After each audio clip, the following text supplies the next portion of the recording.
Pemirsa, jelang Natal dan Tahun Baru, harga komoditas pangan mulai merangkak naik dan berpotensi mengalami kenaikan harga yang lebih tinggi pada pertengahan bulan ini. Lalu bagaimana para pedagang pasar menyikapi kenaikan harga pangan saat ini? Kami sudah bergabung melalui video conference Ketua Umum Ikatan Pedagang Pasar Indonesia atau IKAPI, Bapak Abdullah Mansuri. Pak Abdullah, apakah kenaikan harga pangan saat ini masih wajar? Dan berdasarkan data dari IKAPI hingga saat ini sudah berapa persen sih Pak untuk bapok ini kenaikan harganya? Ya, yang pertama saya harus akui bahwa ini belum saatnya naik seharusnya ya. Karena apa? Karena biasanya menjelang Natal dan Tahun Baru itu kenaikan terjadi di tanggal 20, 21, 22, itu biasanya yang terjadi. Tetapi faktanya kali ini masih di tanggal belasan sudah mulai tinggi beberapa komoditas. Nah, beberapa komoditas yang tinggi itu ada dua faktor. Faktor pertama adalah karena cuaca, ya seperti cabai-cabean, bawang, sayur mayur, tomat, kol, dan seterusnya. Nah, faktor kedua karena importasi. Importasi ini akan berpengaruh pada banyak negara karena krisis pangan global itu menyetop pasokannya untuk dikirim ke negara-negara yang membutuhkan. Ini seperti kedelai, ya, ini akan berdampak pada tahu dan tempe dan beberapa komoditas yang lain seperti bawang putih dan buah-buahan. Nah, ini dua faktor yang menurut kami menjadi persoalan terkini dari dampak kenaikan harga komoditas pangan menjelang Natal dan Tahun Baru. Tetapi sekali lagi, Pak, permintaan belum tinggi. Permintaan masih relatif standar dan belum sesuai ekspektasi kami. Karena itu biasanya terjadi setelah tanggal 20 Desember. Baik, Pak, berarti saat ini seharusnya belum naik karena biasanya naik di tanggal 20 Desember dan juga selanjutnya. Pak, berdasarkan data IKAPI memang sudah berapa persen kenaikannya untuk harga bahan pokok? Apakah kenaikannya di tahun ini menjelang Nataru ini wajar seperti kenaikan di sebelum tahun ini, misalnya di tahun lalu atau sebelum pandemi, atau seperti apa, Pak? Memang agak unik setiap tahunnya, Mbak. Kami menilai ada beberapa perbedaan cara pola kenaikan. Ada beberapa perbedaan jenis kenaikan dan jenis barangnya. Contoh untuk cabai itu hampir rata-rata terjadi di bulan-bulan ini karena memang musim penghujan. Bawang merah juga begitu. Telur ini agak berbeda juga.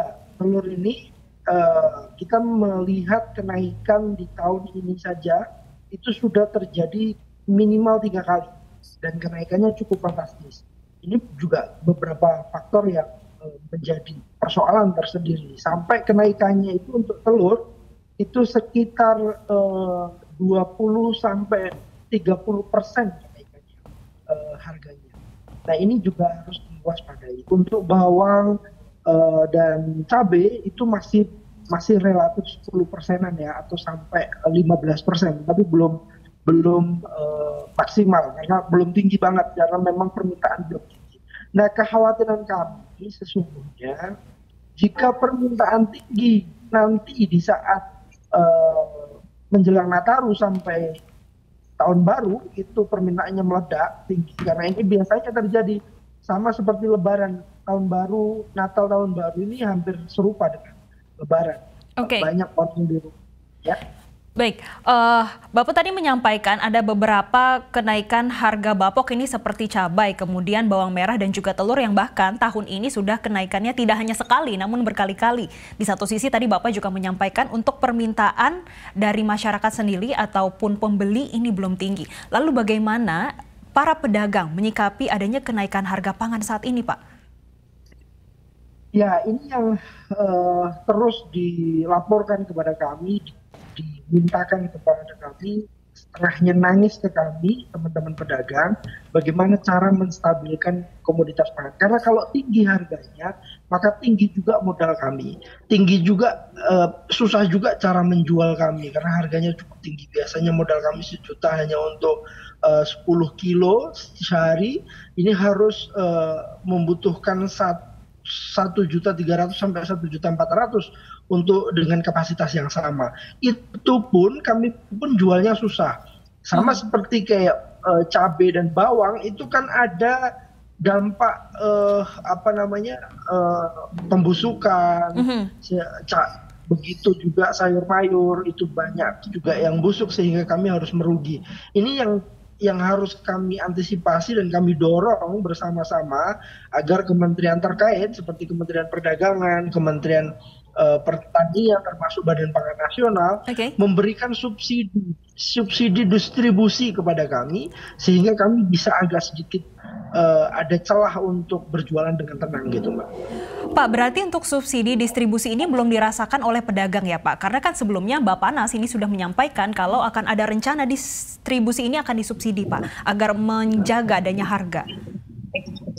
Subsidi distribusi itu usulan IKAPI sebenarnya, karena memang sudah tidak relevan dengan harga yang dipatok oleh pemerintah, harga eceran tertinggi, tidak sesuai dengan fakta di lapangan.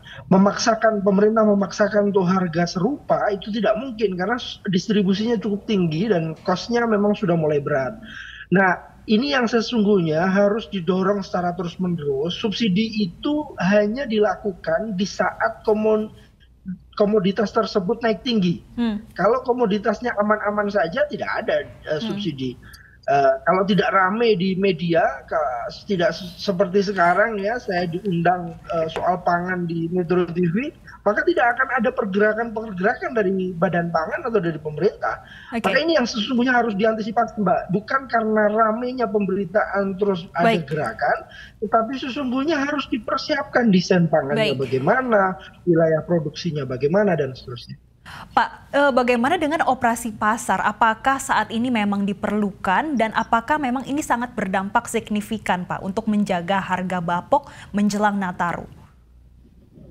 Saya berulang kali sampaikan bahwa operasi pasar itu sesungguhnya pemadam kebakaran. Artinya kita tidak mencegah kebakaran tetapi memadamkan kebakaran dan itu tidak efektif. Maka kami mengusulkan kalau memang stoknya ada, lakukan operasi pengendalian harga. Caranya bagaimana? Jangan jual ke publik langsung, ke masyarakat langsung. Kan nggak mungkin Kementerian Pertanian jualan dia saingan sama pedagang pasar dong. Jadi kami harap stoknya dilimpahkan ke pasar untuk pedagang menjual dengan harga yang lebih murah. Jangan dijual di pinggir-pinggir jalan sehingga harga di pasar tetap akan serupa, tidak akan menurun gitu. Maka operasi pasar ini sesungguhnya tidak perlu dilakukan, Mbak. Baik, operasi pasar sesungguhnya tidak perlu dilakukan asalkan pemerintah ini langsung saja stoknya dilimpahkan. Pak, ada yang menarik ini terkait pernyataan dari Menko Perekonomian Erlangga Hartarto yang meminta pemerintah daerah untuk melakukan perluasan kerjasama antar daerah ini untuk distribusinya nih Pak, agar merata dan juga menjaga harga. Apakah ini sudah dirasakan sehingga pedagang juga melihat stok dan juga bagaimana harganya ini bisa terpantau dan juga dijaga? Saya harus sampaikan, Mbak, bahwa dari hulu sampai hilir itu pemerintah belum melakukan penjagaan, belum melakukan pendampingan, belum melakukan advokasi terhadap petani-petani di daerah. Sehingga pemerintah daerah juga akan kesulitan untuk melakukan assessment terhadap petani-petani kita untuk didorong dijaga untuk mereka diarahkan ke titik-titik tertentu. Ini agak sulit. Maka yang kami minta adalah sebenarnya pendampingan dari pemerintah daerah. Mulai dari sekarang.